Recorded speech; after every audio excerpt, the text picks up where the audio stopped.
मेरा नाम सुरभि है। मेरे बचपन से ही सपने थे कि एक दिन मेरी शादी ऐसे परिवार में हो जहां मोहब्बत, इज्जत और खुशियां हों। लड़कियां अक्सर अपनी सहेलियों के साथ बैठी हुई फ्यूचर के हसीन सपने बुनती हैं और मैं भी उन सपनों को दिल में सजाए बैठी थी। वक्त गुजरता गया और एक दिन मेरी माँ ने मुस्कुराते हुए मुझे खबर दी कि मेरे लिए भी एक रिश्ता आया है। उनके चेहरे पर खुशी की झलक देखकर मेरा दिल जोर जोर से धड़कने लगा था। मैंने हिचकिचाते हुए पूछा कि माँ, लड़का कौन है, कहाँ रहता है, कैसा दिखता है, मुझे कुछ तो बताओ ना। माँ ने गर्व से कहा कि बेटी, लड़का अमेरिका में नौकरी करता है। उसकी बहुत ही ज़्यादा शरीफ फैमिली है। सब लोग अच्छे और समझदार हैं। ये रिश्ता तुम्हारे भाग्य में चार चांद लगा देगा। मेरे पिता भी पहली बार इतने खुश दिखाई दे रहे थे। उनकी आंखों में वो सुकून, तसल्ली झलक रही थी जो बेटी के फ्यूचर की फिक्र के बाद ही नसीब होती है। पूरे घर में खुशी की लहर दौड़ गई थी। मेरी बहनें खुशी से झूम रही थीं। मेरा हाथ पकड़कर कहने लगी कि अब तो हमारी दीदी विदेश जाएंगी। हम अपनी दीदी से मिलने के लिए वहाँ जाएंगे। दीदी, हमें भी वहाँ बुलाओगी ना? हम तुम्हारी शादी में खूब सारी मस्ती करेंगे, खूब सारी शॉपिंग करेंगे और सारे अरमान निकाल लेंगे। मोहल्ले की औरतें भी तारीफ करने लगी थी कि इसके लिए तो बहुत अच्छा रिश्ता आया है। लड़का अमेरिका में नौकरी करता है, अच्छा घर है, ऊंचा मुकाम है। ये सारी वो चीज़ थी जो खानदान के लोगों के लिए गर्व की वजह बन गई थी। मुझे भी लगा जैसे किस्मत मुझ पर मेहरबान हो गई है। इतना अच्छा रिश्ता आना मेरे लिए भाग्य की बात थी। मैं भी बहुत खुश थी। कोई मुझे बधाई दे रहा था, खुशी से झूम रहा था। मेरे माता पिता ने ज़्यादा छानबीन नहीं की थी क्योंकि हर कोई उनकी तारीफ कर रहा था। उन्हें लगा कि बेटी का भाग्य खुल गया है, बाकी सब बातें इतनी अहम नहीं है। मेरे दिल में भी खुशी थी, लेकिन कहीं न कहीं एक अजनबी सी घबराहट हो रही थी। मैं सोचती थी कि अमेरिका में रहने वाला लड़का कैसा होगा, उसका व्यवहार कैसा होगा, वो मुझे स्वीकार करेगा भी या नहीं। मगर माता-पिता की खुशी देखकर मैंने अपनी सारे दिल की उलझनों को दिल में दबा लिया था और जितना हो सके खुश रहने की कोशिश की थी। मेरी माँ बार-बार मेरे सर पर हाथ फेर रही थी और कहती थी कि बेटी, तुम्हारा भाग्य बहुत अच्छा है। तुम्हारे लिए बहुत अच्छा रिश्ता आया है। ऐसा रिश्ता सब लोगों को नहीं मिलता। पता है, मोहल्ले के सारे लोग कह रहे थे कि हमारी बेटियों के लिए ऐसा रिश्ता क्यों नहीं आता। उनके शब्द मेरे लिए हौसले की वजह बन गए थे। शादी की तैयारियां शुरू हो चुकी थी। घर में रौनक लग गई थी। मेरी बहनें अपनी शॉपिंग करने में बिजी हो गई थी। रिश्तेदार दूर दूर से आने लगे थे। दहेज की तैयारी हो रही थी। मेरे लिए कपड़े, जेवर, बर्तन और हर वो चीज़ खरीदी जा रही थी जो एक बेटी को विदा करते समय दी जाती है। मेरे माता-पिता मुझे दुनिया की हर खुशी देने के लिए बेचैन थे। बार-बार मुझे आशीर्वाद दे रहे थे, बार-बार मेरे भाग्य के लिए प्रार्थना कर रहे थे। मेरी फ्रेंड्स मेरे पास बैठी गाने गा रही थी और मैं शर्म के मारे उनकी हंसी पर सिर्फ सर झुकाकर मुस्कुरा रही थी। मैंने अभी तक ना तो अपने पति का फोटो देखा था और ना ही मुझे दिखाया गया था। बस इतना पता था कि वो बहुत अच्छा है।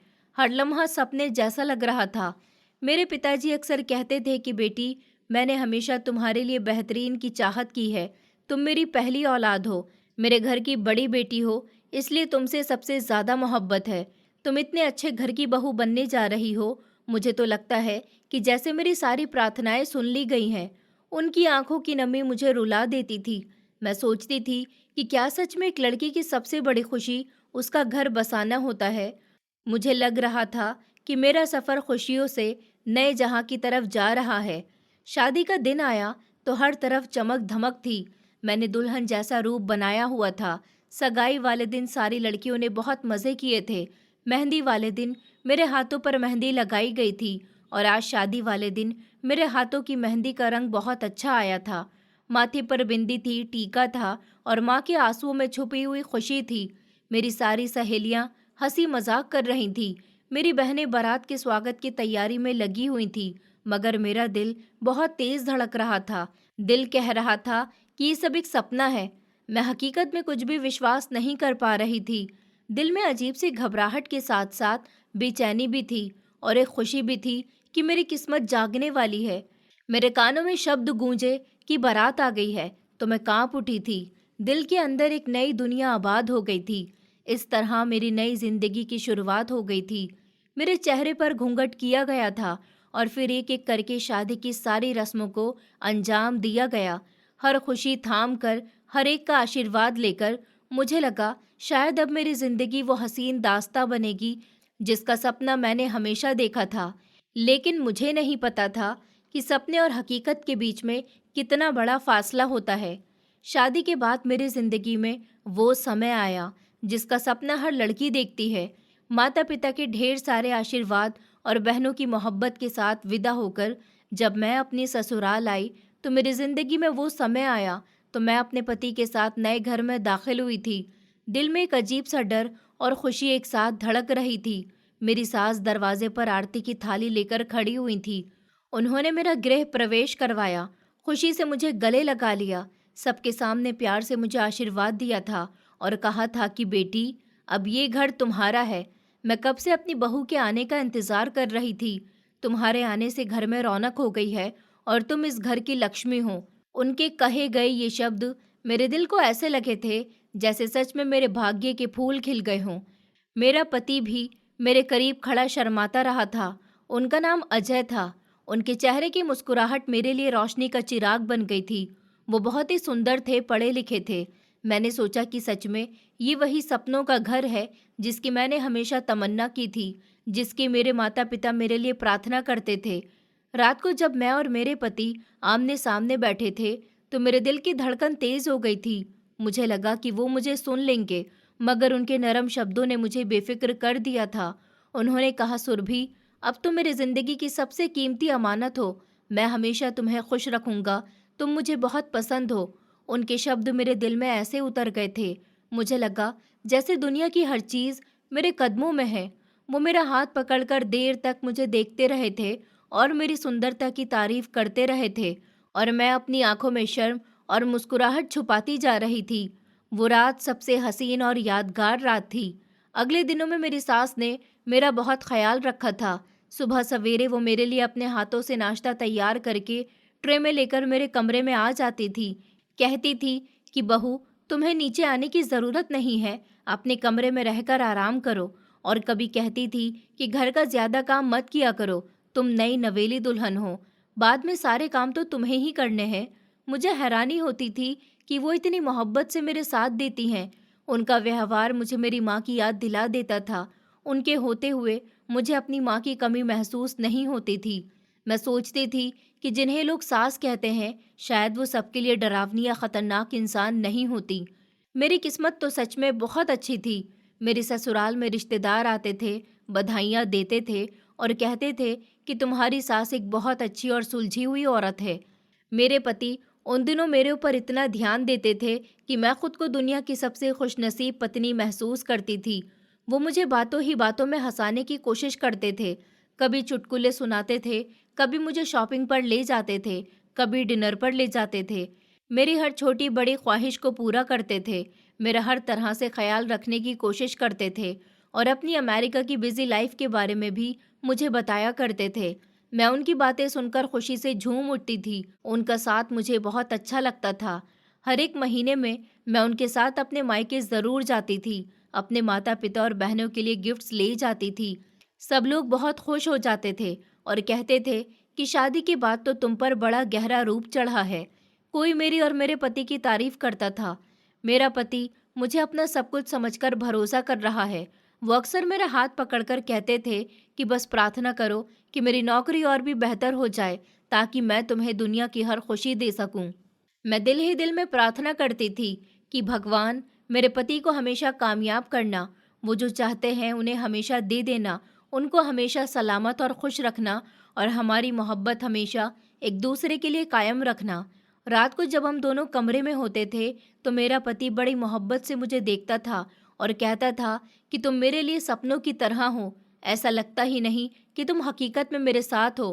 कभी कभी तो ऐसा लगता है कि तुम्हारा साथ एक सपने की तरह है, आँख खुलेगी और टूट जाएगा। वो मेरे चेहरे से बाल हटाते हुए कहते थे कि वो कभी मुझे अकेला नहीं छोड़ेंगे। मैं उनके ये शब्द दिल में संभाल कर रखती थी और प्रार्थना करती थी कि ये लम्हा हमेशा कायम रहे।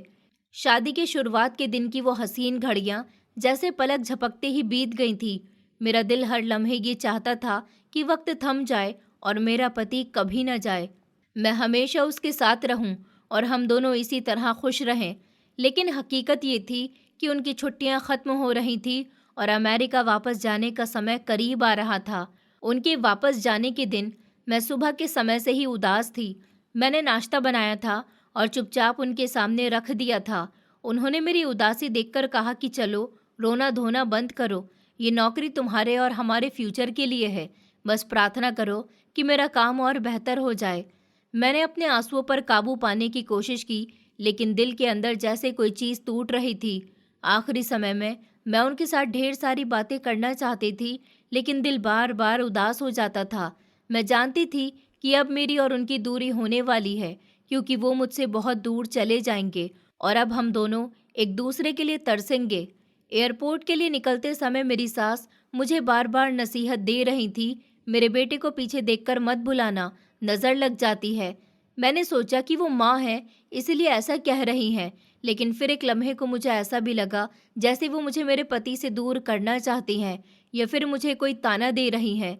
मेरे पति ने मुझे जाते समय सीने से लगा लिया था और कहने लगे कि मेरी मौजूदगी में मेरी माँ का ख्याल रखना और अपना भी। मेरी माँ अकेली है, तुम उनके साथ हो, मुझे सुकून रहेगा और मैं जानता हूँ कि तुम मेरी बात को ज़रूर मानोगी और अपना और माँ का ख्याल बहुत रखोगी। मैंने सर हिलाया और आंसू साफ कर लिए और उनसे कहा कि आप भी अपना बहुत ख्याल रखना, मैं आपको बहुत याद करूँगी। फिर वो चले गए थे तो घर की खामोशी मुझे काटने लगी थी। कमरा खाली लगने लगा था। पति की खुशबू, उनके चेहरे की मुस्कुराहट, सब कुछ जैसे कहीं दूर चला गया था। मैं बार बार मोबाइल देखती थी कि शायद कोई मैसेज आया होगा।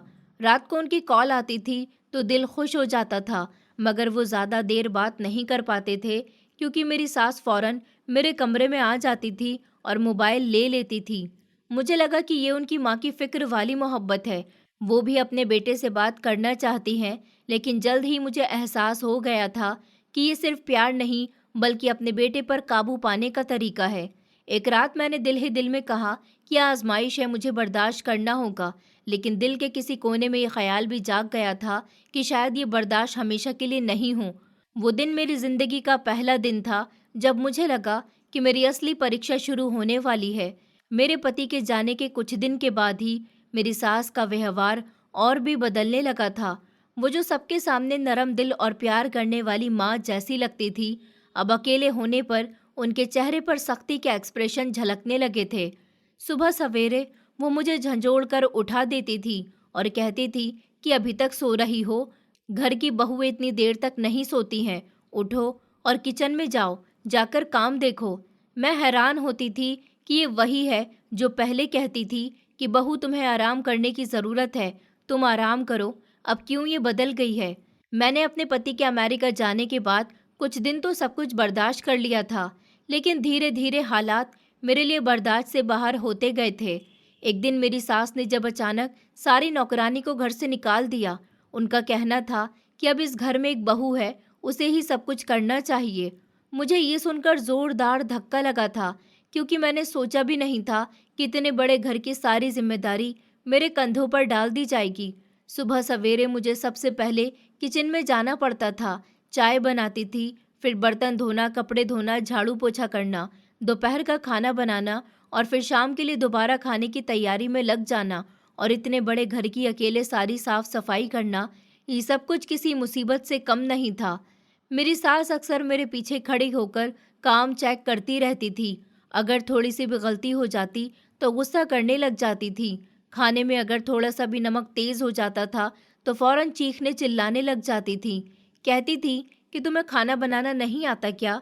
तुम्हारे घर वालों ने आखिर तुम्हें कुछ सिखाया है या नहीं? उनके ताने मेरे दिल को जख्मी कर देते थे। कभी वो कहती थी कि मेरे बेटे के पैसे खाने आई हो, काम करने तो आते नहीं है। कभी वो मेरे कमरे में जाकर सामान उलट पुलट कर देती थी और कहती थी कि तुम सफाई भी ढंग से नहीं कर सकती, हर जगह मुझे धूल दिखाई देती है। एक दिन मैंने हौसला करके कहा कि माँ जी, ये घर बहुत बड़ा है, अकेले मेरे लिए सब कुछ करना बहुत मुश्किल हो जाता है। मैं सारा दिन थक कर रह जाती हूँ। अगर मेरे साथ कोई नौकरानी घर में आ जाए मेरी मदद के लिए तो मेरी आसानी हो जाएगी। ये सुनते ही वो तूफान की तरह फट पड़ी थी। कहने लगी कि तुम चाहती हो कि मैं पराए लोगों को घर में रखूं और तुम आराम करो, ये सारे बहाने हैं, तुम्हारे आराम करने के। तुम इस घर की बहू हो, तुम्हें यहाँ के सारे काम करने हैं। तुम यहाँ आराम करने नहीं आई हो, ये तुम्हारा फर्ज है। मैं खामोश हो गई थी, क्योंकि उनके गुस्से के आगे कोई जवाब देना मुसीबत को दावत देने के बराबर था। मेरे पति जब फ़ोन करते थे तो मैं चाहती थी कि उनसे अपने दिल की बातें करूं और कहूं कि मेरा आपके बिना मन नहीं लगता, लेकिन फ़ोन आने के तुरंत बाद ही मेरी सास हमेशा मेरे पास ही रहती थी। जैसे ही मेरी बात लंबी होती, वो बहाना बनाकर फ़ोन छीन लेती थी और कहती थी कि बेटा, तुम्हारी पत्नी तुम्हें बहुत तंग कर रही है। मैं अंदर ही अंदर जलती रहती थी, लेकिन कुछ नहीं कर पाती थी। वो समय मेरी ज़िंदगी का सबसे मुश्किल समय था। मैंने महसूस किया था कि मेरा वजूद घर में सिर्फ एक नौकरानी की तरह है। न मेरा अपना वक्त था, न आराम था, न सुकून था। मैं दिन रात काम में जुटी रहती थी और रात को थकन से निढाल होकर बिस्तर पर गिर जाती थी। लेकिन मेरे दिल के अंदर एक कमी हमेशा रहती थी कि ये सब कब तक चलेगा। एक दिन ऐसा भी आया था जब मैंने महसूस किया था कि मेरी सास के व्यवहार में सख्ती हद से ज़्यादा बढ़ गई थी। अगर कभी मैं ज़रा सा थक जाती या कोई काम रह जाता तो वो इतना शोर मचाती थी कि पूरा मोहल्ला सुन लेता था। निकम्मी हो, सुस्त हो, तुम्हें कुछ करना आता ही नहीं है। वो गालियों पर उतर आती थी और हाथ उठाने से भी बाज नहीं आती थी। मैंने कई बार उनकी मार बर्दाश्त की थी। मेरे शरीर पर निशान पड़ जाते थे, मगर मैं कभी किसी को दिखा नहीं पाती थी। मेरे पति का फ़ोन आता तो मेरी उम्मीद जाग उठती थी।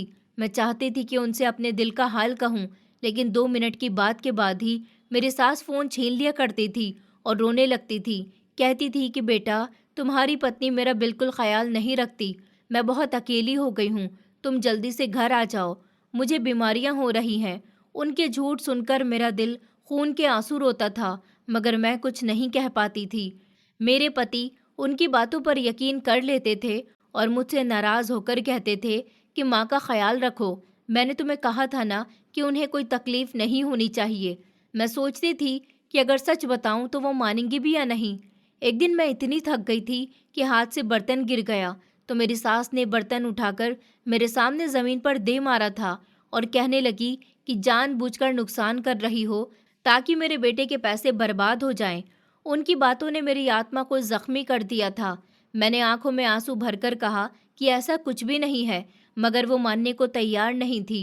मेरे दिल में कई बार ये चाहत जगी थी कि मैं अपने घर वालों को सब कुछ बताऊंगी, लेकिन जब भी मैं बात शुरू करती थी तो वो यही कहते थे कि बेटी, बर्दाश्त करो, थोड़ी बहुत ऊंच नीच तो हर घर में ही हो जाती है। मुझे लगता था कि कोई भी मेरी बात को सीरियस नहीं ले रहा। हर कोई सब्र करने का पाठ पढ़ा देता था, मगर ये कोई नहीं समझता था कि सब्र कब ख़त्म हो जाता है। वो दिन मेरी ज़िंदगी का सबसे ख़तरनाक वक्त था, जब मुझे एहसास हुआ कि मैं ना मायके वालों पर भरोसा कर सकती हूँ और न पति पर भरोसा कर सकती हूँ। मेरा हर रास्ता बंद था और मेरी सास का जुल्म दिन ब दिन बढ़ता जा रहा था। मुझे लगा जैसे मैं किसी के कैद खाने में हूँ, जहाँ से निकलने का कोई दरवाज़ा नहीं होता। पूरा 1 साल इसी तरह से गुजर गया था। हर दिन मेरे लिए बोझ की तरह था। हर लम्हा एक आजमाइश में गुजरता था। मैंने दिन रात मेहनत की, सास की सेवा की, मगर बदले में हमेशा मुझे ताने और अत्याचार ही मिले। मगर दिल के किसी कोने में उम्मीद बाकी थी कि जब मेरे पति वापस आ जाएंगे तो शायद सब कुछ बेहतर हो जाएगा। आखिरकार वो दिन आया जब मुझे खबर मिली कि अजय 10 दिन बाद छुट्टी पर घर आ रहे हैं। मेरा दिल खुशी से झूम उठा था। मैंने दिन रात मेहनत करके घर को चमका दिया था। किचन, कमरा, बर्तन, हर चीज़ को ऐसे संवार दिया था जैसे पति के आने पर पत्नी अपने आप को संवार लेती है। जब वो घर आए तो मेरा उनके कदम चूमने को दिल कर रहा था। उनकी मुस्कुराहट ने मेरे जख्मों पर मरहम रख दिया था। वो मुझे देखकर कहने लगे कि तुम पहले से भी ज़्यादा सुंदर लग रही हो। ये सुनकर मेरी आंखों में आंसू आ गए थे, लेकिन मैंने अपने आंसुओं को खुशी की मुस्कुराहट में छुपा लिया था। मेरी सास भी उनके सामने मुझे बेटी बेटी कहकर पुकार रही थी। उनके सामने वो ऐसे जाहिर करती थी जैसे मेरा कितना ख्याल रखती हूँ। मैं चाहती थी कि अपने दुख और तकलीफ पति को बताऊं, मगर मैंने फैसला कर लिया था कि अभी नहीं। मैंने सोचा था कि अगर मैं अभी सास की शिकायत करूंगी तो शायद वो बुरा मान जाएंगे, इसलिए मैंने चुप रहने में ही भलाई समझी थी। मैंने अपने सारे दुख दिल में छुपा लिए थे और खामोशी से अपने पति के लिए अच्छा अच्छा खाना बनाया था, उनके कपड़े संभाले थे और हर लम्हा उनका ख्याल रखती थी। मेरे पति मेरी मोहब्बत देखकर बहुत खुश होते थे। और कहते थे, तुम सच में बहुत समझदार हो, माँ का भी बहुत ख्याल रख रही हो और मेरा भी। उनकी बातों ने मेरे दिल को सुकून दिया था। मैंने सोचा कि शायद ये 10 दिन मेरी ज़िंदगी के सबसे कीमती लम्हे होंगे। मैंने दिल में फैसला कर लिया था कि चाहे कुछ भी हो जाए, उन दिनों शिकायत ज़ुबान पर नहीं लाऊंगी। मगर ये खुशी ज़्यादा समय तक नहीं चल सकी थी। जैसे ही मेरी सास ने देखा कि मेरा पति मेरा बहुत ख्याल रखने लगा है, तो वो अंदर ही अंदर जलने लगी थी। वो दिन मामूली दिनों की तरह शुरू हुआ था। मैं सुबह सवेरे किचन में बिजी थी। खाना चूल्हे पर बन रहा था और मैं साथ ही रोटियां बेल रही थी। पसीने की बूंदें मेरे माथे पर चमक रही थी, मगर दिल में सुकून था कि मेरे पति घर पर हैं और शायद आज का दिन किसी झगड़े के बिना गुजर जाए। सास कमरे में बैठी हुई ऊंची आवाज में नसीहत दे रही थी कि नमक थोड़ा देख लेना, ज्यादा ना हो जाए। रोटियां मुलायम होनी चाहिए, वरना बेटा खाएगा नहीं। मैं खामोशी से सब कुछ करती रही थी। दिल में सोचती थी कि काश वो एक दिन मेरी मेहनत को सराह भी ले, मगर ये सिर्फ एक सपना ही था। दोपहर के समय मैं ट्रे में खाना लेकर ड्राइंग रूम में पहुंची। मेरे पति सोफे पर बैठे अखबार पढ़ रहे थे और सास सामने वाले सोफे पर लेटी हुई थी। जैसे ही मैंने खाने की टेबल पर ट्रे रखी, मेरी सास ने अचानक अपना हाथ सीने पर रख लिया और जोर से चीख मारी, हाय, मेरा दम घुट रहा है। मैं घबरा गई थी। मेरे पति फौरन अखबार फेंककर उनके पास गए। माँ, क्या हुआ है? सास ने हाफते हुए कहा कि ये बहू ने मुझसे आज बहुत काम करवाया है। सुबह से मुझे 1 मिनट को भी आराम नहीं करने दिया। उनकी बात सुनकर मेरी सांसें रुक गई थी। मेरी आंखें हैरानी से फैल गई थी। मैंने कांपती हुई आवाज में कहा कि नहीं, मैंने तो खुद सारा काम किया था। माँ जी ने तो किसी काम को हाथ भी नहीं लगाया। मगर इससे पहले मैं आगे कुछ और कहती, मेरी सास ने नाटक भरे अंदाज में सोफे से खुद को नीचे गिरा दिया। उनकी चीख निकल गई थी कि हाय, मैं मर गई। मेरे पति ने गुस्से से मुझे घूरा था और कहने लगे कि तुम्हें शर्म नहीं आती? मेरी माँ को इतना तंग कर दिया है कि वो जमीन पर गिर गई है। मैं तड़पते हुए आगे बढ़ी थी। नहीं, मैंने कुछ नहीं किया। माँ जी ने खुद। इतना कहकर उन्होंने मेरी बात काट दी थी और कहने लगे कि खामोश रहो, बस बहुत हो गया। हर बार तुम्हारे बहाने सुनता हूँ। ये सब तुम्हारी एक्टिंग है। तुम चाहती हो कि मेरी माँ को बुरा दिखाओ। मेरे होंठ कांपने लगे थे। मैंने दिल की गहराई से कहना चाहा था कि सच्चाई ये नहीं, मगर जुबान जैसे बोझल हो गई थी। मेरे पति सास को उठाकर बेड पे ले गए थे। मैं पानी का गिलास लाई थी, मगर मेरी सास ने गुस्से से मेरा हाथ झटक दिया था। कहने लगे कि मुझे इसका हाथ का पानी नहीं चाहिए। ये चाहती है कि मैं मर जाऊं ताकि ये सुकून से जी सके। मेरे पति ने गिलास मेरे हाथ से छीन कर कहा कि मैं अपनी माँ को तकलीफ में नहीं देख सकता, और अगर तुमने उनके साथ ज़बरदस्ती की है तो ये मत समझना कि मैं खामोश रहूंगा। मेरी आंखों से आंसू बहने लगे थे। मैंने हिचकियों के साथ कहा कि मैंने कुछ नहीं किया, ऊपर वाला सब जानता है। मेरे पति ने मुंह बिगाड़ते हुए हंसी के साथ कहा कि ऊपर वाले का नाम मत लो अपनी एक्टिंग छुपाने के लिए। कमरे में गहरा सन्नाटा छा गया था। मेरी सास बेड पर लेटी हुई थी, आंखें बंद करके कराहने का नाटक कर रही थी। मेरे पति उनके माथे पर हाथ रखे बैठे रहे और मैं कमरे के कोने में खड़ी आंसू साफ करती रही।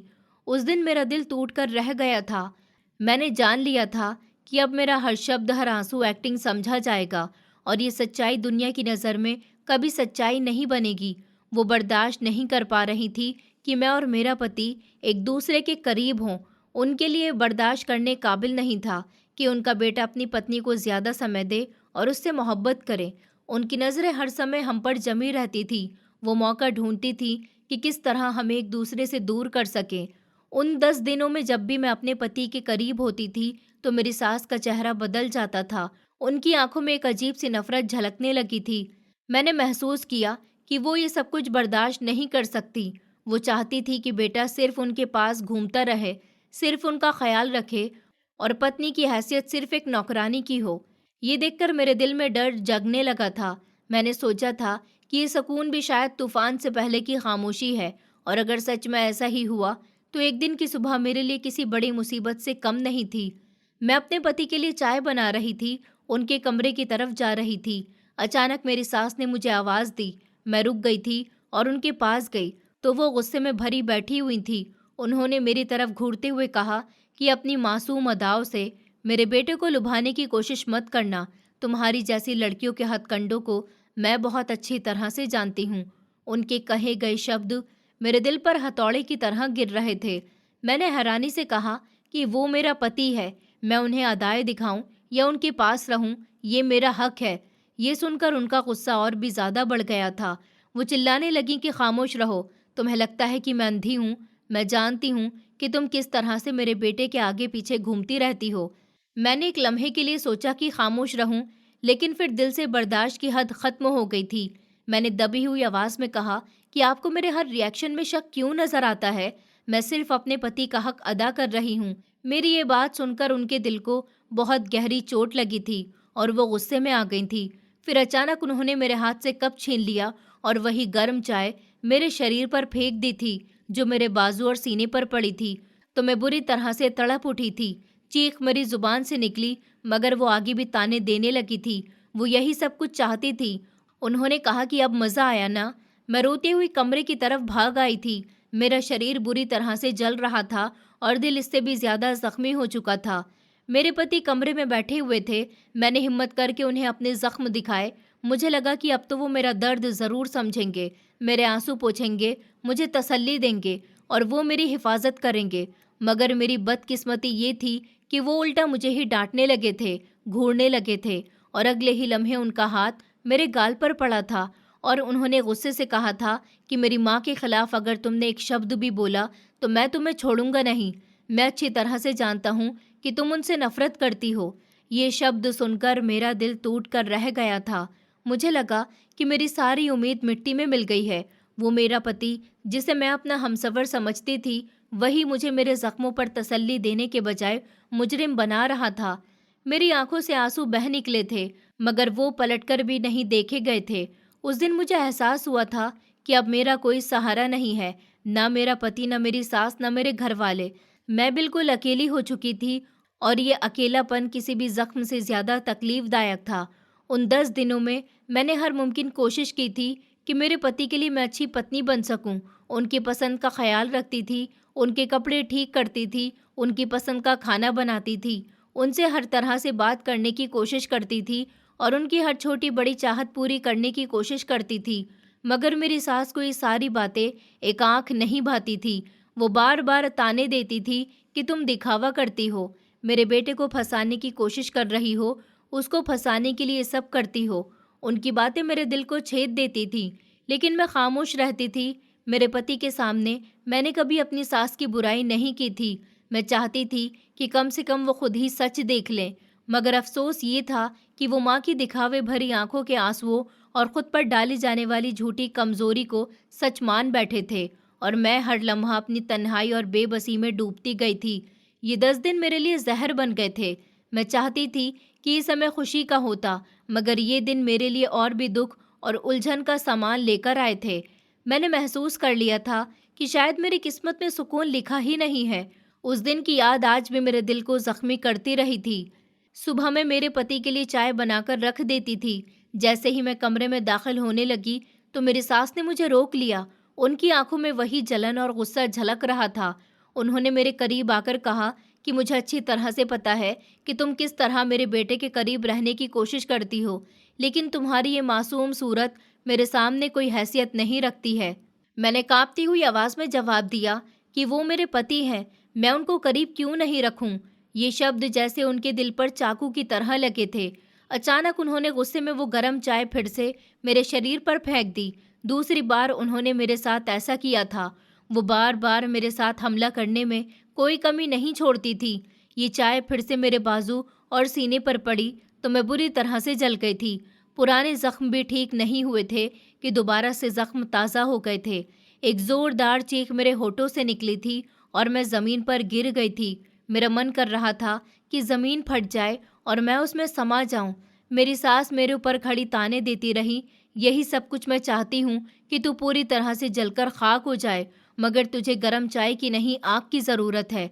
इस बार मैं चीखते चिल्लाते हुए अपने सारे जख्म अपने पति को दिखाने के लिए गई थी। मैं दर्द से तड़प रही थी और उनको बताना चाहती थी कि इस बार भी आपकी माँ ने मुझ पर हमला किया है। मेरी सास ने तो मुझे सहारा नहीं दिया, मगर मैं रोती हुई कमरे की तरफ भागी थी जहां मेरा पति बैठा हुआ था। मैंने उनको अपने फिर से जलते हुए जख्म दिखाए। मेरी आंखों में ढेर सारे आंसू थे और कहा कि आपकी माँ ने पहले भी मेरे साथ ये सब किया है और अभी भी, मगर वो इस बार मुझे देखते ही गुस्से से भड़क उठे थे। उन्होंने कहा कुछ नहीं, बल्कि एक जोरदार थप्पड़ एक झटके से मेरे मुंह पर मारा था और कहने लगे कि मेरी माँ के खिलाफ एक शब्द भी मत बोलना। मुझे बहकाने की ज़रूरत नहीं है, मैं तुम्हारी बातों में नहीं आऊँगा। मैं जानता हूँ कि तुम उनसे नफरत करती हो। फिर अचानक उन्होंने एक और थप्पड़ मेरे गाल पर मारा तो मेरी आंखों के सामने अंधेरा छा गया था।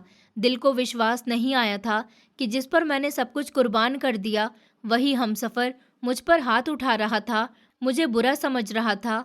मैं बिस्तर पर गिर गई थी। आंसू रुकने का नाम नहीं ले रहे थे। मेरे पति ने पलटकर मेरी तरफ देखा भी नहीं था। वो दरवाज़ा बंद करके चले गए थे। मेरा दिल कह रहा था कि मेरी ज़िंदगी का सबसे बड़ा सहारा टूट गया है। अब मैं बिल्कुल अकेली हूँ। वो रात मेरी ज़िंदगी की सबसे लंबी रात थी। शरीर का दर्द कम नहीं हुआ था, मगर आत्मा का ज़ख्म इससे भी गहरा था। मैंने बार बार सोचा था, क्या मैं सच में कसूरवार हूँ? यह सब मेरी किस्मत का लिखा हुआ है? मगर जवाब नहीं मिला। तो वो दिन मेरे लिए कयामत से कम नहीं था। मेरे पति के थप्पड़ ने मेरे दिल के सारे सपने चकनाचूर कर दिए थे। मैं सोचती रह गई कि जिसे मैं अपना हमसफ़र, अपना रखवाला समझती रही, वही मेरे साथ अत्याचार करने में कोई कमी नहीं छोड़ेगा। और मेरे खिलाफ फैसला भी दे दिया। कमरे की खामोशी मुझे काटने लगी थी। मैं अपने जख्मों पर हाथ रखकर रोते रोते सोचती रही कि अब मेरा कौन है? ना अपना पति, ना सास, ना मायके वाले, सबने मुझे अकेला छोड़ दिया था। दोपहर का समय था, धूप तेज थी और मैं आंगन में झुकी हुई कपड़े धो रही थी। मेरे हाथों पर साबुन की झाग के साथ साथ जख्मों की जलन भी थी। हर धुलाई के साथ मेरी आंखों से आंसू बह निकलते थे, मगर मैं उन्हें अपने आंसुओं के साथ मिला देती थी ताकि कोई पहचान न सके। मेरे बाजू पर ताज़ा निशान थे जो कल रात की मार के थे। मैंने लंबे दुपट्टे से उन्हें छुपाने की कोशिश की थी, लेकिन कुछ जख्म छुपाए नहीं छुपते। उसी समय पड़ोस की चाची आ गई थी, जो अक्सर पानी भरने के बहाने हमारे आंगन की झलक देख लेती थी। उनकी नज़र जैसे ही मेरे बाजू पर पड़ी तो वो चौंक गई थी। करीब आकर कहने लगी कि बेटी, ये क्या हालत बना रखी है तुमने? ये कैसे निशान है तुम्हारे शरीर पर? मैं घबरा गई थी। जल्दी से दुपट्टा बाजू के ऊपर कर लिया और मुस्कुराकर कहने लगी कि कुछ नहीं चाची, बस चूल्हे की जलन है। चाची ने मेरी आंखों में आंखें डालकर कहा कि बेटी, मुझसे छुपाने की कुछ भी ज़रूरत नहीं है। मैंने कल भी तुम्हें रोटियां बनाते हुए देखा था, तुम्हारे हाथ कांप रहे थे। और अब ये निशान, ये सब चूल्हे की जलन नहीं है, ये जुल्म की कहानी है। मेरे होठ कांप गए थे, मगर जुबान बंद रही थी। आंखों से आंसू बह निकले थे। मैंने झुककर दोबारा कपड़े मलने शुरू कर दिए थे ताकि वो मेरा चेहरा न देख सके, लेकिन चाची ने मेरा हाथ पकड़ लिया था और नरमी से कहने लगी कि बेटी, आपको पुलिस में शिकायत करनी चाहिए, वही आपकी मदद करेंगे। मैंने उनकी बात सुनी तो लम्हे भर के लिए सोच में पड़ गई थी, लेकिन फिर दिल ने कहा कि नहीं, दुनिया की अदालत में सच दबा दिया जाता है। मैं तो सबसे बड़ी अदालत में जाऊंगी, अपने भगवान के आगे, उनके सामने अपनी सारी शिकायतें करूंगी। ये सोचकर मेरा दिल किसी हद तक हल्का हो गया था। चाची ने कहा कि ऐसे अत्याचार तुम कब तक सहोगी? ये जुल्म ज्यादा देर तक नहीं चलेंगे। एक दिन तुम्हें अपनी आवाज़ बुलंद करनी होगी। ये दुनिया अंधी नहीं है। अगर तुम खामोश रहोगी तो लोग तुम्हें कसूरवार समझेंगे। मैंने कांपती हुई आवाज़ में कहा कि चाची, आवाज़ बुलंद करने के लिए हिम्मत चाहिए होती है और हिम्मत के लिए सहारा चाहिए होता है। मेरा तो कोई सहारा भी नहीं है। मेरा पति अपनी माँ की बातों में आकर मेरी बात नहीं सुनता। मायके वाले कहते हैं कि सब्र करो, और यहाँ तो मेरी ज़ुबान खुलने से पहले ही मुझे मुजरिम बना दिया जाता है। चाची ने ठंडी आह भरी और कहा कि बेटी, अगर इंसान साथ न दे तो कानून साथ ज़रूर देता है। तुम चाहो तो पुलिस में शिकायत कर सकती हो। तुम जैसी नेक बेटियां ही सारी जिंदगी अत्याचार सहकर मर जाती हैं। मेरी आंखें आसमान की तरफ उठ गईं, होठ कांपने लगे और दिल की गहराई से निकले हुए शब्द जुबान पर आ गए थे। मेरा सहारा सिर्फ ऊपर वाला है। अगर मैं दुनिया की अदालत में जाऊंगी तो शायद सच दब जाएगा, लेकिन ऊपर वाले की अदालत में मेरा हर आंसू गवाही देगा। मेरा फैसला जरूर होगा। मैंने अपने भगवान के सामने अपने सारे फैसले सुपुर्द कर दिए थे। चाची खामोश हो गई थी। उनकी आंखों में नमी उतर आई थी। वो मेरा हाथ दबाकर कहने लगी कि बेटी, ऊपर वाला तुम्हें सब्र का फल जरूर देगा। मैं प्रार्थना करूंगी कि वो दिन जल्द आए जब तुम्हारी जिंदगी में सुकून आ जाए। मैंने उनकी बात पर हल्की सी मुस्कुराहट दी थी, मगर दिल में एक फैसला कर लिया था। मैं जान गई थी कि सच में मेरा सहारा सिर्फ ऊपर वाला है और उसी के सामने मुझे झुकना है। मेरा सबसे बड़ा हथियार उसकी प्रार्थना करना है। रात गहरी हो रही थी, बाहर खामोशी थी, मगर मेरे दिल में तूफान मचा हुआ था। मैंने कांपते हुए हाथों से पूजा की थाली तैयार की थी और भगवान के आगे प्रार्थना करने के लिए बैठ गई थी। आंसुओं के कतरे जैसे मेरे दिल की आग को ठंडा कर रहे थे। मैं हाथ जोड़कर प्रार्थना कर रही थी, फूट फूट कर रो रही थी। मेरी सांसें उखड़ रही थी, मेरे आंसू मेरे चेहरे को भिगा रहे थे। मैं काफी रात तक प्रार्थना करती रही थी और रोते हुए भगवान से यही कहती रही कि ये दुनिया अंधी है, ये लोग बहरे हैं, मगर तुम तो सब कुछ देख रहे हो ना, तो सब कुछ सुनते हो ना। तो मेरे पति भी मुझे नहीं समझते, मेरे माता पिता भी खामोश हैं, मगर मैं जानती हूँ कि तुम्हारा इंसाफ सबसे बड़ा है। मैं बार बार दोहराती रही थी कि हे भगवान, अगर ये सब मेरे लिए कठिन परीक्षा है तो मुझे सब्र दे और इस परीक्षा को जल्द ही मेरे लिए ख़त्म कर दे। मेरा भाग्य तो मुझे हिम्मत दे देगा और अगर मेरा हक है तो मुझे इंसाफ दे देना। रात भर मैंने अपने भगवान से अपने दिल की पूरी कहानियाँ बयां कर दी थी। कभी अपने शरीर के जख्म दिखाए थे तो कभी दिल के छुपे हुए घाव सुनाती थी। ऐसा लग रहा था जैसे आसमान के दरवाजे खुल गए हैं और मेरा हर शब्द सुनने वाला कोई करीब बैठा है। जब सुबह की रोशनी हुई तो मेरी आंखें सूजी हुई थी, मगर दिल बोझल नहीं था। एक अजीब सा सुकून मेरे दिल में उतर आया था।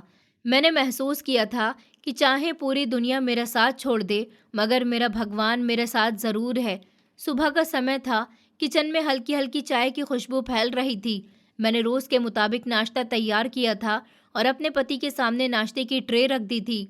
उनकी आंखों में नींद की झलक अभी भी बाकी थी, मगर उन्होंने मुस्कुराकर नाश्ता स्वीकार किया था। मेरे दिल में सुकून आया था कि चलो, कम से कम ये लम्हा सुकून भरा है, लेकिन अंदर कहीं न कहीं अजीब सा डर बाकी था, जैसे कोई बड़ा हादसा मेरे दरवाजे पर दस्तक दे रहा हो। मैंने ट्रे टेबल पर रखी और तड़पते हुए दिल के साथ अपनी सास के कमरे की तरफ बढ़ने लगी थी। दरवाज़ा धीरे से खोला तो सामने के नज़ारे ने मुझे पत्थर बना दिया था। मेरी सास बिस्तर पर उल्टी पड़ी हुई थी, उनका मुंह टेढ़ा हो चुका था, उनकी आंखें बेजान थी और वो आवाज़ निकालने की नाकाम कोशिश कर रही थी। उनके हाथ पैर बिल्कुल अकड़ गए थे। मेरे गले से एक चीख निकली थी। मैंने कांपती हुई आवाज़ में अपने पति को पुकारा था। वो भागते हुए कमरे में आए थे। उन्होंने जब अपनी माँ की हालत देखी तो कहने लगे, माँ, ये क्या हो गया? उनके कदम डगमगाने लगे थे। उनकी आवाज़ बहुत घबराई हुई थी और वो बेबसी से कांप रहे थे। उन्होंने जल्दी से डॉक्टर को फ़ोन किया और फिर अपनी माँ को अस्पताल लेकर जाने का बंदोबस्त किया था। वो हम दोनों मिलकर उन्हें गाड़ी में लिटाने लगे थे। मेरी सास की आंखों में डर था, मगर जुबान साथ नहीं दे रही थी। वो सिर्फ आंखें घुमाकर कुछ कहना चाहती थी, मगर कुछ भी नहीं कह सकी थी। अस्पताल पहुंचकर डॉक्टर ने चेकअप के बाद सीरियस शब्दों में कहा कि इन्हें पैरालाइज का बहुत भारी अटैक हुआ है। अब ये बोल नहीं सकेंगी और ज़्यादा चल फिर भी नहीं पाएंगी। इलाज से बेहतरी आ सकती है, मगर पूरी तरह से सेहतमंद होना बहुत मुश्किल है। ये सुनते ही मेरे पति की आंखों में आंसू उभर आए थे। वो अपनी माँ के हाथ को पकड़कर रोने लगे थे। कहने लगे कि माँ, मैं आपको कुछ नहीं होने दूंगा। माँ, मैं आपको बचा लूंगा। मैं अब आपको अकेला नहीं छोड़ूंगा। मैं एक कोने में खड़ी ये सब कुछ देख रही थी। दिल में कई यादें एक साथ उभर आई थी। यही औरत कल तक मुझे दिन रात ताने देती थी, मेरे जख्मों पर नमक छिड़कती थी और मेरे वजूद को नौकरानी से ज़्यादा अहमियत नहीं देती थी। लेकिन आज वही औरत अपने ही शरीर की कैदी बन गई थी। उनके घमंड की जगह बेबसी ने ले ली थी। मैंने महसूस किया था कि वक्त कितना बदल जाता है। मेरे पति ने मेरा हाथ पकड़ा और कांपती हुई आवाज़ में बोले, मैं अमेरिका वापस नहीं जाऊंगा। मैं यहीं पर नौकरी करूंगा ताकि अपनी माँ की सेवा कर सकूं। उनके शब्दों में भारीपन था और दुख भी था। मैंने दिल ही दिल में सोचा था कि शायद ये वो मौका है जब हमारा रिश्ता बदलने वाला है। मैंने अपने दिल में फैसला कर लिया था कि अब मेरे सब्र की असली आजमाइश शुरू हुई है। वो औरत जो कल तक मेरे लिए जालिम सास थी, आज ऊपर वाले के फैसले के बाद एक बेबस मरीज बन चुकी थी। मैंने सोचा था कि अगर मैं भी उनकी बेबसी का मजाक बनाऊं, उनके साथ बदला लेने की कोशिश करूं, तो मेरी ईमानदारी भी बेमतलब हो जाएगी। इसलिए मैंने ऊपर वाले के सामने किए गए वादे को पूरा किया था और दिल से उनकी सेवा शुरू कर दी थी। हर सुबह सूरज निकलने से पहले मैं उनके कमरे में जाती थी, उनके चेहरे को साफ करती थी, उनके कपड़े बदलती थी, उनके हाथ पैर धुलाती थी और फिर खाने की ट्रे लेकर बैठ जाती थी। उनको अपने हाथों से खाना खिलाया करती थी। वो कभी मुझ पर गुस्से की नज़र डालने की कोशिश करती थी, मगर अब उनकी ज़ुबान साथ नहीं देती थी। मैं उनके कान में नरमी से कहती थी कि माँ जी, ये समय भी गुजर जाएगा, फिर चम्मच से निवाले बनाकर उन्हें खिलाया करती थी। जब वो खांस खांस के रुक जाती थी तो मैं पानी के छोटे छोटे घूंट उनको दिया करती थी। कभी रात को उनके पेट में दर्द होता था, कभी हाथ पैर में खिंचाव आता था। मैं हर लम्हा उनके करीब रहती थी, कभी उनकी मसाज करती थी, कभी उनको दवाई देती थी और कभी उन्हें कहानियों के किस्से सुनाया करती थी ताकि उनका दिल बहल जाए। मेरे पति ने जब मुझे ये सब करते हुए देखा तो उनके चेहरे पर हैरानी और शर्मिंदगी के एक्सप्रेशन झलकने लगे थे। वो अक्सर खामोशी से दरवाजे के पास खड़े रहते थे और मुझे देखते रहते थे। एक रात उन्होंने मेरे करीब आकर धीरे से कहा कि मैं हैरान हूँ कि तुम इतना सब होने के बावजूद ये सब कुछ कर रही हो। मैं तो तुम्हें समझ ही नहीं सका। उनकी आंखों में नमी थी। मैंने धीरे से कहा कि ये सब मेरे ऊपर वाले का हुक्म है। अगर मैं माफ़ न कर सकूं तो मेरी प्रार्थनाएं बेकार हो जाएंगी। कुछ महीनों के बाद जब मेरी सास की हालत में कुछ सुधार आया तो वो धीरे धीरे अपने हाथ हिलाने लगी थी। एक दिन उन्होंने कांपते हुए मेरा हाथ पकड़ा। उनकी आंखों से आंसू बह रहे थे। जुबान से सिर्फ 2 शब्द निकल सके थे कि बेटी, मुझे माफ़ कर दो। उनके टूटे हुए शब्द और कांपते हुए शरीर ने मेरे दिल को झंझोड़ कर रख दिया था। वो औरत जो मुझे दिन रात बेइज्जत करती थी, आज मेरे सामने शर्मिंदगी से आंसू बहा रही थी। मैंने उनका हाथ मजबूती से पकड़कर थामा और कहा कि माँ जी, मैंने दिल की गहराई से आपको माफ़ कर दिया है, क्योंकि ऊपर वाले की अदालत सबसे बड़ी अदालत होती है और उसके फैसले सबसे सच्चे हैं। ये कहते ही मेरा दिल हल्का हो गया था। ऐसा लग रहा था जैसे बरसों के बोझ एक पल में उतर गए हों। मेरे पति ने यह नज़ारा देखा तो वो भी रो पड़े थे। वो मेरे करीब आए और धीरे से कहने लगे कि तुमने मुझे जिता दिया है। मैंने तुम्हें समझने में बहुत देर कर दी थी। उस दिन के बाद हमारे रिश्ते में एक नई रोशनी आ गई। वो सुकून, वो मोहब्बत जो शुरू में सिर्फ एक सपना लगता था, अब हकीकत में बदलने लगा था। मेरे पति अब पूरी तरह से बदल गए थे। एक दिन वो मेरे पास आए और धीरे से बोले, मैंने तुम्हें कभी समझा ही नहीं। माँ की बातों पर आंखें बंद करके विश्वास किया और तुम्हें मुजरिम समझता रहा, मगर आज देखता हूँ कि तुम उनकी सेवा करती हो, रात रात भर जागती रहती हो, तो मैं शर्मिंदा होता हूँ। मैंने आंखों में नमी लिए अपने पति से कहा कि आपकी माँ की सेवा करना मेरा हक है।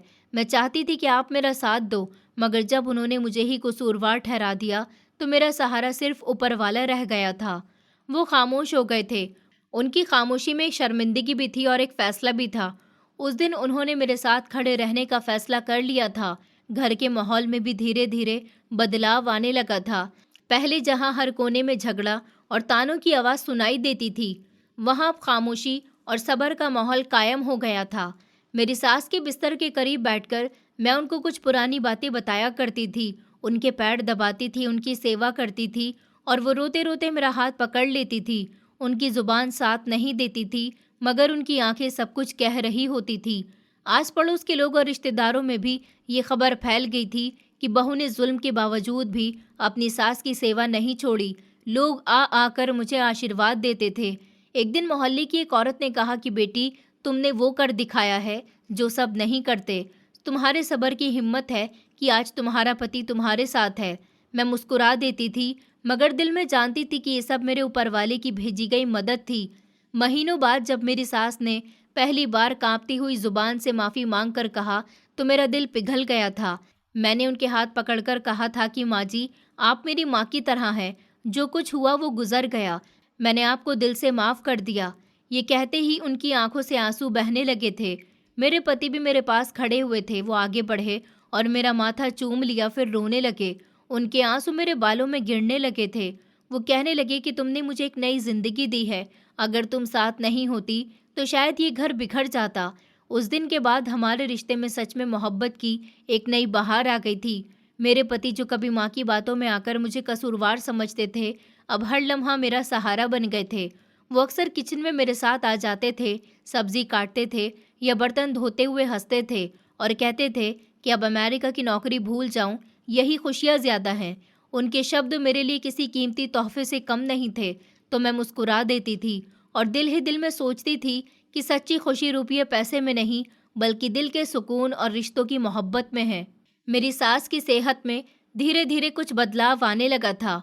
वो अब चल तो नहीं सकती थी, मगर पहचानने लगी थी, इशारों से बातें करने लगी थी। अक्सर मुझे अपने पास बुलाती थी और मेरी तरफ देखते ही उनकी आंखों में सुकून उतर आता था, आंसू उतर आते थे।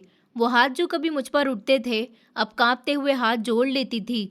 मैं उनके हाथ थाम लेती थी और नरमी से कहती थी कि माँ जी, अब हम सब एक परिवार हैं, जो कुछ हो गया उसे भूल जाइए। उनके आंसुओं में शर्मिंदगी थी, माफ़ी थी और मेरे दिल में सुकून था। मैंने जान लिया था कि माफ़ी देने वाला कभी हारता नहीं है, बल्कि सबसे बड़ा ताकतवर होता है। वक्त गुजरता गया, मेरा घर अब सुकून और मोहब्बत का घेराव बन चुका था। मेरे पति मुझे इज्जत देते थे, हर फैसला मुझसे करते थे, हर एडवाइस मुझसे लेते थे। कभी कभी वो मुझे देखते और हंसते हुए कहते थे कि तुम सिर्फ मेरी पत्नी नहीं बल्कि मेरी साथी हो। अगर तुम्हारा सब्र न होता तो आज हमारा ये घर टूट चुका होता। मैं ये सुनकर भीगी हुई आंखों से मुस्कुरा देती थी। मैं सोचती थी कि सच में अगर औरत सब्र को अपना जेवर बना ले तो ऊपर वाला उसे वो इज्जत देता है जो किसी और रास्ते से मुमकिन नहीं। सालों बाद जब मैं अपने सफ़र को याद करती हूँ तो हैरान होती हूँ कि वो दिन भी गुजर गए जब मैं अकेली अपने जख्मों से चूर थी और दुनिया के सामने बेबस खड़ी थी। वो रातें भी याद आती हैं जब मैं भगवान के आगे रोती थी, गिड़गिड़ाती थी और जब अपने घर को मोहब्बत और सुकून से भरा हुआ देखती हूँ तो दिल की गहराई से ऊपर वाले का धन्यवाद करती हूँ कि मेरे आंसू बर्बाद नहीं गए। मेरी कहानी सिर्फ मेरी कहानी नहीं है, ये हर उस औरत की कहानी है जो जुल्म सहती है, दुनिया की बेरुखी झेलती है, मगर हिम्मत और सब्र के साथ ऊपर वाले पर भरोसा करती रही और ऊपर वाला कभी किसी की कुर्बानी बर्बाद नहीं करता। मेरी जिंदगी इस बात की गवाही है कि अगर औरत सब्र का दामन थाम कर रखे तो वो इज्जत, सुकून और मोहब्बत ज़रूर पाती है जिसकी वो हकदार है। दोस्तों, उम्मीद करती हूँ आपको हमारी कहानी पसंद आई होगी। कहानी पसंद आई है तो वीडियो को लाइक करें, चैनल पर नए हैं तो चैनल को सब्सक्राइब करें और हाँ, नोटिफिकेशन बेल को ज़रूर दबाएं ताकि अगली अपडेट सबसे पहले आपको मिले।